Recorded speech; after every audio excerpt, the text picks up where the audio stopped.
اللہ الرحمن الرحیم۔ جمعہ کے خطبے کے بعد چندہ کرنا۔ جمعہ کے خطبے کے دوران چندہ کرنے کے لیے جو افراد صفوں میں پھرتے ہیں اور لوگ ان کے چندے کی ٹوکری میں چندہ ڈالتے ہیں، ان کا یہ عمل شرعاً کیسا ہے؟ بلال صاحب 4 سے۔ جو عربی خطبہ جب شروع ہوتا ہے تو اس دوران چلنا پھرنا بات کرنا، یہاں تک کہ نبی صلی اللہ علیہ وسلم نے یہ بھی فرمایا کہ کوئی انگلی سے اگر دھاگے سے کھیلے گا نا اس دوران، جیسے صف میں کوئی دھاگا نکلا ہوتا ہے، بعض نمازی اس کو گھما رہے ہوتے ہیں، تو آپ نے فرمایا اس نے بھی غلط کام کیا، تو چپ کر کے تمیز سے صرف خطبہ سننا واجب ہے۔ تو اس لیے اس دوران نہ چندہ کرنا جائز ہے، نہ چندے کی ٹوکری میں جیب سے پیسے نکال کے دینا جائز ہے۔ تو چندہ مسجد والے اس وقت کریں جب امام صاحب اردو میں تقریر کر رہے ہوتے ہیں، اس وقت کر سکتے ہیں، یا سلام پھیرتے ہی جب لوگ بیٹھے ہوئے ہوتے ہیں تو اس دوران کر سکتے ہیں۔ تو خطبے کے دوران چندہ نہیں کیا جا سکتا۔ رخصتی کے وقت دلہن کے سر پر قرآن رکھنا۔ رخصتی کے وقت دلہن کے سر پر قرآن مجید رکھا جاتا ہے، یہ کیسا عمل ہے؟ محمد کامران کراچی سے۔ ثابت نہیں ہے، نہ نبی سے نہ صحابہ کرام سے، لہذا اس کو سنت عمل سمجھنا تو بالکل جائز نہیں ہے، بدعت ہے پھر اگر سنت سمجھ کے کریں گے، اور اگر بغیر سنت کے کرتے ہیں تو محض ایک رسم برائے رسم ہے۔ تو اس میں یہ پیغام دینا مقصد ہوتا ہے کہ بھئی قرآن کے سائے میں جا رہی ہو، لیکن یہ کہ ان چیزوں کو لوگ دین سمجھنا شروع کر دیتے ہیں، جو نہ کرے اس کو برا کہتے ہیں، اس لیے ان چیزوں کو چھوڑ دینا چاہیے۔ تو میں یہ نہیں کہہ رہا کوئی حرام عمل ہے، لیکن کوئی ایسا عمل بھی نہیں ہے کہ جس کو اپریشیٹ کیا جائے، کیونکہ جو ہے ان چیزوں کو لوگ بالآخر دین کا حصہ سمجھتے ہیں، تو دین میں تحریف کا خطرہ ہوتا ہے، اور قرآن پر عمل کو فوکس نہیں کیا جاتا، بس قرآن کے سائے میں رخصتی کو فوکس کیا جاتا ہے۔ تو زیادہ فوکس کرنا چاہیے عمل کو۔ شادی بیاہ میں آپ دیکھیں نا کیا دھوم دھڑک کے اور بے حیائی ہوتی ہے، رخصتی کے وقت قرآن سر پہ رکھ کے اپنا مسلمان ہونا ثابت کر دیتے ہیں۔ تو قرآن نے تو سادگی سے نکاح کا حکم دیا، بے حیائی سے بچنے کا حکم دیا، اس کو فالو کریں، اس سے برکت ہوگی۔ تو ان چیزوں کی وجہ سے نا جب لوگ پھر عمل کو دوسرے درجے میں رکھ دیتے ہیں تو یہ غلط چیز ہے۔ نماز میں جماعی لینے کا حکم۔ نماز میں جماعی لینا کیسا ہے؟ انس ملک انڈیا سے۔ منع ہے نماز میں جماعی لینا، آئے تو روکنی چاہیے، اور اگر پھر بھی نہ رک رہی ہو تو پھر جو ہے نا اس میں یہ ہے کہ اگر آپ قیام میں ہیں ہاتھ باندھ کے تو سیدھے ہاتھ کو منہ پہ رکھیں تاکہ حرکت کم سے کم ہو، الٹا ہاتھ نکالنے میں حرکت زیادہ ہوگی کیونکہ وہ نیچے ہے، یہ فقہا نے یہ بات لکھی ہے۔ اور اگر قیام کی حالت میں نہ ہو تو پھر الٹا ہاتھ نماز میں منہ پہ رکھ لیا جائے، منہ پھاڑ کے نہ ایسے کھڑے ہوا جائے۔ حیض نہ آتا ہو تو عدت کیا ہوگی؟ ہنی صدیقی۔ میری خالہ کے شوہر نے خالہ کو جھگڑے کے سبب سال بھر سے ان کی بہن کے گھر چھوڑا ہوا ہے، اور اب 1 سال بعد خالہ کو ایک طلاق لکھ کر بھیجی ہے۔ اس بات کو 3 ماہ گزر گئے ہیں، انہوں نے عدت نہیں کی تھی، خالہ کو حیض آنے بھی بند ہو چکے ہیں، ایسے میں عدت کا کیا حکم ہے؟ اگر خالہ کی عمر اتنی ہو چکی ہے کہ ان کو حیض یعنی مینسز آنا بند ہو چکے ہیں عمر کی وجہ سے، تو پھر قرآن نے واضح طور پر بیان کیا ہے کہ ایسی عورت کی عدت 3 مہینے ہے، تو 3 مہینے میں نکاح ختم ہو جائے گا، کیونکہ ایک طلاق دے چکے ہیں تو وہ نکاح اس طرح سے ختم ہو جائے گا اور وہ طلاق بائن ہو جائے گی، یعنی نکاح ٹوٹ جائے گا۔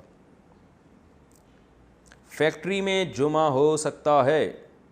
ہماری فیکٹری میں جائے نماز ہے، مسجد نہیں ہے، وہاں جمعہ بھی پڑھایا جاتا ہے، جبکہ فیکٹری میں باہر سے آنے کی اجازت نہیں ہوتی، اس بارے میں کیا حکم ہے؟ محمد طاہر خان۔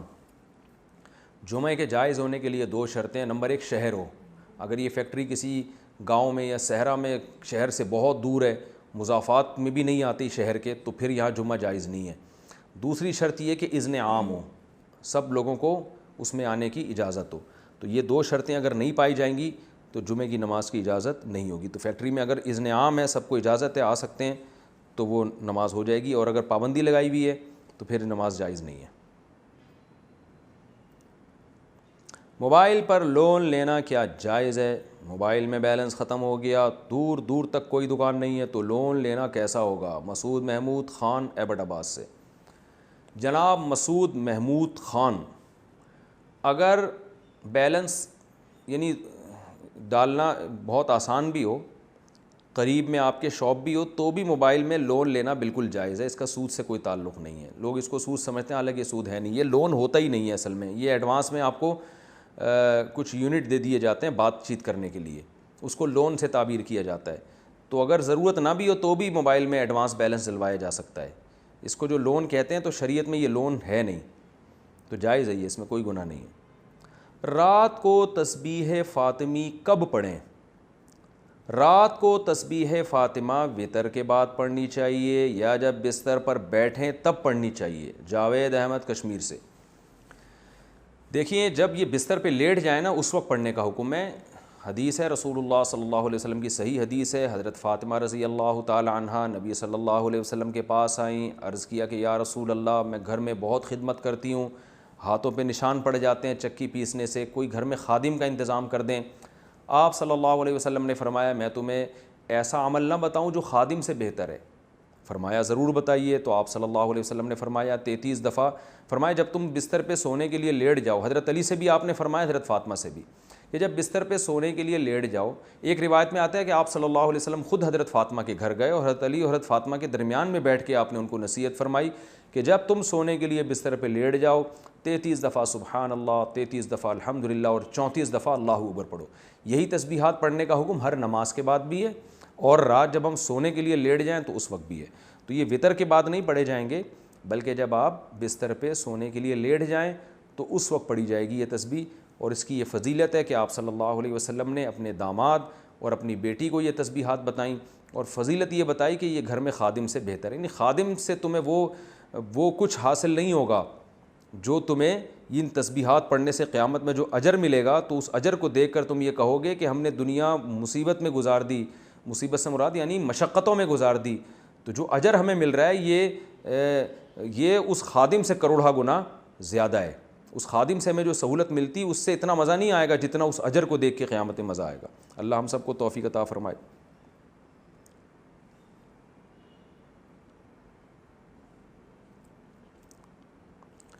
اچھا، کیا اسلام 360 ایپ مستند ہے؟ یہ والا سوال کاٹ دیں، مجھے ابھی اس کی تحقیق نہیں ہے۔ توبہ کیسے قبول ہوتی ہے؟ توبہ قبول ہونے کی کیا شرائط ہیں؟ کس طرح توبہ قبول ہوتی ہے؟ حافظ زید گجرات انڈیا سے۔ دیکھیں توبہ اگر اس کا تعلق حقوق العباد سے نہ ہو تو اس کے توبہ کی قبولیت کی 3 شرطیں ہیں۔ نمبر 1 جو علماء نے بیان کی اور یہ قرآن و حدیث سے پتہ چلا ہے، نمبر 1 جو گناہ آپ کر رہے ہیں اس کو چھوڑ دیں، یہ نہیں کہ وہ کرتے رہیں آپ۔ نمبر 2 یعنی اس وقت چھوڑ دیں فوراً۔ نمبر 2 جو آپ سے ماضی میں ہو چکا ہے اس پر آپ کو ندامت ہو کہ کاش میں یہ نہ کرتا، یہ نہ ہو کہ یار ابھی تک تو مزے اڑا لیے، اچھا کیا آئندہ دیکھیں گے، یہ نہ ہو، بلکہ ندامت ہو کہ یار وہ بھی میں نے غلط کیا۔ تیسرا مستقبل میں نہ کرنے کا اللہ سے پکا معاہدہ کریں دل سے، اوپر سے زبان سے معاہدہ نہ ہو بلکہ دل میں باقاعدہ یہ عزم ہو، نیت ہو کہ آئندہ نہیں کروں گا۔ تو یہ 3 شرطیں جب پائی جائیں گی تو اس کا مطلب آپ نے سچی توبہ کی ہے، اور اللہ تعالیٰ کا وعدہ ہے کہ جو اس طرح سے توبہ کرے گا اللہ اس کے گناہ کو معاف کر دے گا۔ اللہ نہ کرے پھر اگر دوبارہ غلطی ہو جاتی ہے تو پرانی توبہ خراب نہیں ہوگی اس سے، پھر دوبارہ توبہ کرے۔ تو پہلا تو یہ، ہاں اب یہ تو اصل اصول ہے۔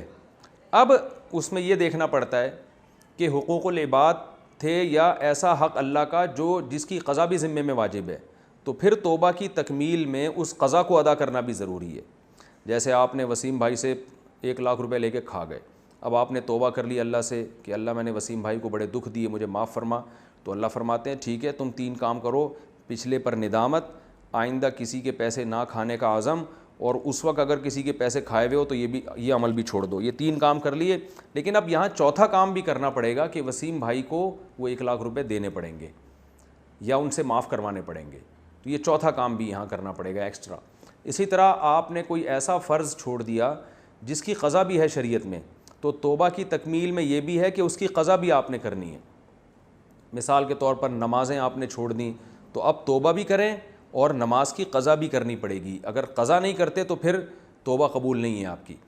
روزہ آپ نے جان کر چھوڑ دیا تو توبہ بھی کریں گے اور رمضان کے روزے کی قضا بھی کریں گے۔ زکوٰۃ آپ نے اگر نہیں دی توبہ بھی کریں گے اور جو زکوٰتیں اب تک نہیں دی ہیں وہ بھی دینی پڑیں گی آپ کو۔ حج آپ نے ڈیلے کر دیا، نہیں کیا، تو توبہ بھی کریں گے اور اب جب موقع ملے تو فوراً حج بھی آپ کریں گے۔ تو یہ بھی ہے کہ حقوق اللہ بھی حقوق العباد بھی وہ کمپلیٹ بہرحال کرنے ہی کرنے ہیں۔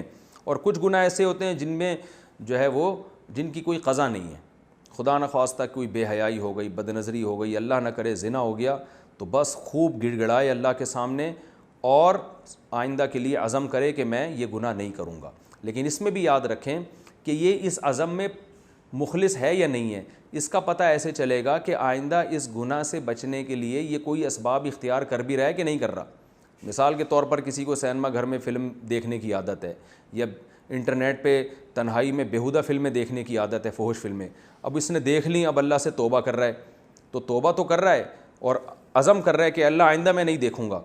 تو اس عزم میں یہ پکا ہے, یہ اس سے پتہ چلے گا کہ آئندہ اس نے گناہ سے بچنے کے اسباب اختیار کیے کہ نہیں. پتہ چلا آئندہ بھی یہ کنڈیاں لگا لگا کے تنہائی میں انٹرنیٹ پہ بیٹھتا ہے, اس کا مطلب یہ خود اپنے آپ کو گناہوں کی طرف دھکیل رہا ہے. یا سینما میں فلم دیکھنے کی عادت ہے, اب بار بار اسی سینما گھر کے قریب سے گزر کے اس کے جو ہے نا سائن بورڈوں کو دیکھ رہا ہے, تو اس کا مطلب یہ خود اپنے آپ کو گناہ کی طرف دھکیل رہا ہے. تو یہ علامت ہے یہ گناہ چھوڑنا چاہتا ہی نہیں ہے, یہ جھوٹ بول رہا تھا کہ میں چھوڑنا چاہتا ہوں. تو اس لیے وہ اسباب اختیار کرنا جو آپ کو گناہ کی طرف لے کر جاتے ہیں, ان اسباب کو بھی چھوڑنا پڑے گا. تو یہ اس کی علامت ہوگی کہ آپ واقعی اس گناہ سے بچنا چاہتے ہیں. تو پھر یہ اس کی علامت ہے کہ آپ نے سچی توبہ کی, اور اللہ ایسی توبہ کو کبھی بھی رد نہیں کرتا. اللہ معاف کر